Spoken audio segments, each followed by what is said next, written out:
When media personality Ahmad al-Shagari traveled to Japan, he was expecting to be totally blown away by things like robotics and bullet trains. But what he found was something way more powerful, a kind of blueprint for progress that was hiding in plain sight. So let's dive in and explore what he learned. Let me ask you a question. When you think about a country's greatest technological achievement, what pops into your head? Supercomputers, maybe? Space travel? Well, al-Shagari's journey points to a completely different answer. And yeah, that answer is the character of its people. Through his eyes, we get to see that the most advanced technology Japan has really perfected isn't in some lab, it's in its society. It's like an operating system built on ethics that's practiced every single day. So this was the first huge shock for al-Shagari on his trip. He went there looking for technological marvels, right? But the thing that truly impressed him was the ethical conduct of the Japanese people. It wasn't what he was searching for at all, but it ended up being the very core of his discovery. And what's so fascinating is how he connected this back to his own life. He saw these values, honesty, respect, humility, and recognized them as a living, breathing application of principles from his own Islamic heritage. He felt that back home, these were things people talked about, but didn't always practice. Okay, so how do these big, abstract values actually show up in the real world? This is where the story gets really interesting, because for al-Shagari, the proof was in all the small, everyday actions he saw all around him.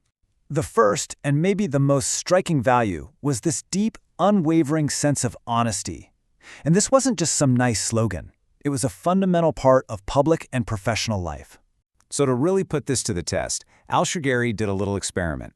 He accidentally dropped a wallet in a public place and just watched to see what would happen. And the result? It was immediate. Whoever found it didn't even think twice. They just picked it up and took it straight to the police, with every single yen and card still inside. That just says so much about a social contract built on trust. And it wasn't just about lost stuff. He tells this incredible story about a taxi driver in Tokyo who took a wrong turn. Now, instead of just letting the meter run up, the driver stopped it right away. He refused to charge al-Shagari for his own mistake. I mean, that level of professional integrity is just wow. But beyond honesty, he saw this deep-seated humility and respect woven into everything. It's things like, when you're a guest, they don't just walk you to the door. They'll stand there and watch until you are completely out of view as a sign of respect. Or, get this, in public restrooms, there's often a button you can press that makes a flushing sound, just to give you some privacy. It's a tiny detail that shows immense consideration for other people. These aren't huge gestures, but they add up to build a culture of real harmony.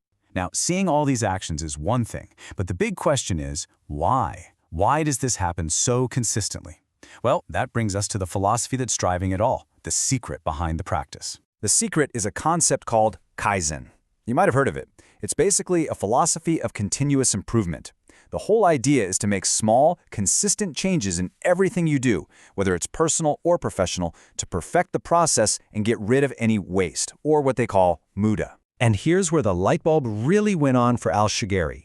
He realized that Kaizen was basically a practical application of a concept he knew really well from Islam, Ihsan. Ihsan is all about doing something to the absolute best of your ability, with excellence. So both of these philosophies, from totally different cultures, are aiming for the exact same thing, perfecting your work.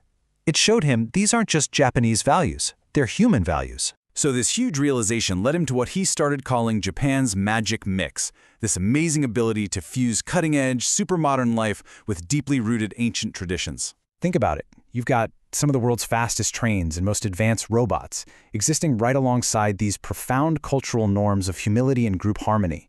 You've got Tokyo, one of the densest cities on the entire planet, and yet you find this incredible public order and quiet. They've somehow managed to advance technologically without losing their cultural soul. So how in the world do they maintain this balance? How are these values passed down from generation to generation? Well, he found the answer, and it lies right at the foundation of their society, their education system. In Japanese schools, building character is just as important as learning math. The students themselves clean their own classrooms and hallways every single day. Now, this isn't about saving money on janitors. It's a daily lesson in responsibility, in humility, and in teamwork. And get this, teachers address students with the honorific son, the same way they'd address an adult, to build a sense of mutual respect and self-worth right from a young age. So, what does this all add up to? Al-Shagari started to see Japan as more than just an interesting country. He saw it as a potential blueprint for how any society could spark its own renaissance, just by turning its most important principles into daily lived practices. Because as he figured out, the key to real progress isn't just about having noble values or a proud history. I mean, pretty much every culture has those. The real key, that magic mix, is building a social and educational system that actually helps people practice those values consistently, in small ways, every single day.